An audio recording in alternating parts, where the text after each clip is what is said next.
हरे कृष्णा।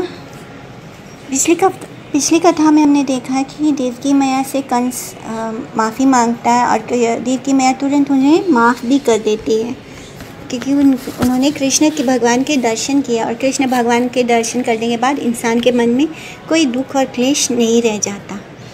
तो अब हम चलते हैं नंद बाबा के गांव। वहाँ पर श्रुति का ग्रह में यशोदा मैया हैं और जिन्होंने अभी एक बालक और एक बालिका को जन्म दिया है। नंद बाबा की एक बहन भी है। वो सपना देखती है कि नंद बाबा का पुत्र हुआ, तो वो जाकर सबको जगाती है। तब यशोदा मैया देखती है कि कृष्ण भगवान का जन्म हुआ है। उनके पास एक बालक है, बहुत सुंदर सा।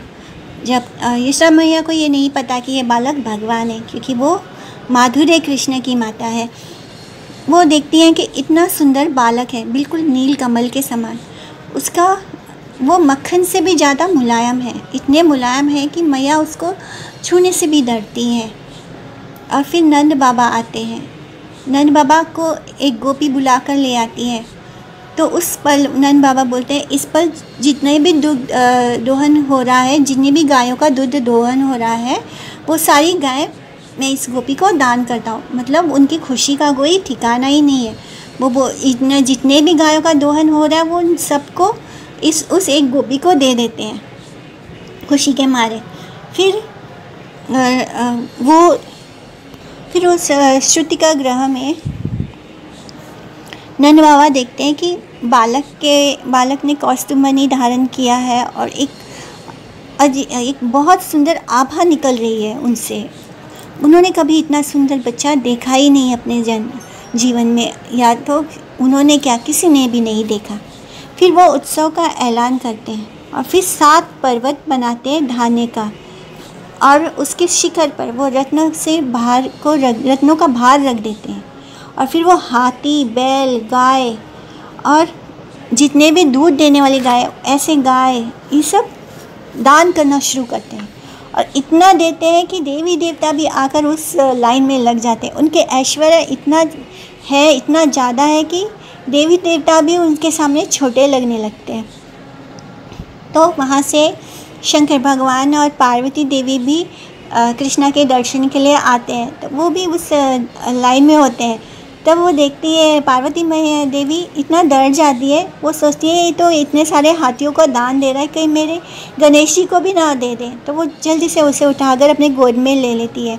और फिर शंकर भगवान को भी डर लगता है कि कहीं ये मेरे नंदी को ना दान दे दे। वो उसे भी जोर से पकड़ लेते हैं।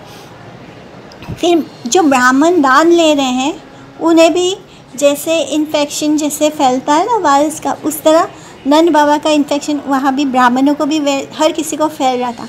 हर कोई बस दे ही रहा था, कोई लेने की इच्छा नहीं कर रहा था। ब्राह्मण जो दान ले रहे थे वो दूसरों को बांट रहे थे, जो दूसरे दान ले रहे थे वो तीसरे को बांट रहे थे। इस तरह वहाँ पे एक उत्सव जैसा माहौल बन गया। जितने भी गोपी और गोप थे गांव में, वो सारे बहुत अच्छे से श्रृंगार करके अच्छे से तैयार होके कृष्ण के दर्शन के लिए आते हैं। और वो अपने हाथ में नज़र उतारने के सारे सामान लेकर आते हैं। फिर भी मैया बोलती है, नहीं, मैं अपने लाला के दर्शन किसी को नहीं दूंगी, उसको नज़र लग जाएगी। फिर वो गोपियाँ बहुत मनाती है कि नहीं यशोदा, हमारी नज़र नहीं लगेगी तेरे लाला को, हम तो देख अपने हाथ में इसकी नज़र उतारने का सामान लेकर आए हैं। तो इस तरह मैया उसे उनके सब गोपियों को उनका दर्शन करने देती है।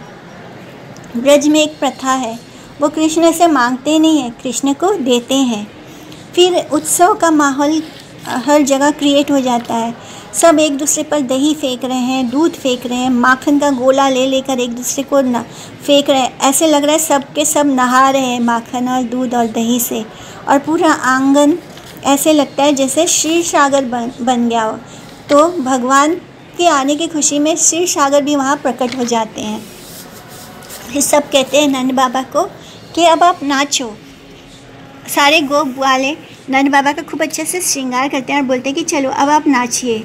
तो वो बोलते हैं कि मुझे नाचना नहीं आता। तो फिर क्या करते हैं गोप, उनके कमर पे एक रस्सी बांध देते हैं और एक तरफ से एक झुंड खींचता है, दूसरी तरफ से दूसरा झुंड खींचता है, बिल्कुल वैसे ही जैसे हम मंथन करते हैं, तो वो बिल्कुल समुद्र मंथन का जैसे हो जाता है। और कनन बाबा को कमर हिला हिला के नचाते हैं वो लोग। ये सब करने में 6 महीने बीत जाते हैं, उन्हें पता ही नहीं लगता कि 6 महीने बीत गए। उनको तो लगता है जैसे कि अभी अभी हमारा कृष्ण ने जन्म लिया है।